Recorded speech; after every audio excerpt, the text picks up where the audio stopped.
તમામ ભાઈઓને નમ્ર વિનંતી, ખાનપર ગામે ભોળાનાથ આવી ગયા છે, ગણપતિ દાદા બધી મૂર્તિ લેવાઈ ગઈ છે, ચોટીલા અમુક મૂર્તિ લેવાની બાકી રહી ગઈ છે, તે માટે અડધી કલાક લોકઆઉટ કરવાનો છે।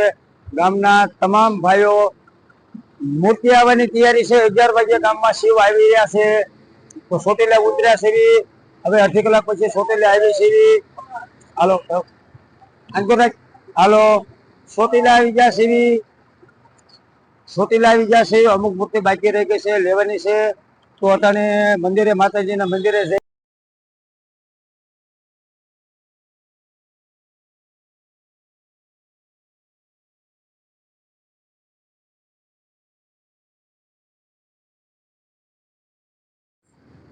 મૂર્તિ લઈને ચોટીલા આવી ગયા છે। ચોટીલા ગામે બધા દર્શન કરવા જઈ રહ્યા છે। અહીંયા બે મૂર્તિ લેવાની છે, દુવારપાલની છે, રામાપીરની છે, મૂર્તિ લેવા પધાર્યા છે। ખાનપર ગામે 10:30 વાગે મૂર્તિ તમામ લઈને આવી રહ્યા છે। ગામના તમામ ભાઈઓ મૂર્તિ આવે છે, હાજરી આવો એવી નમ્ર વિનંતી।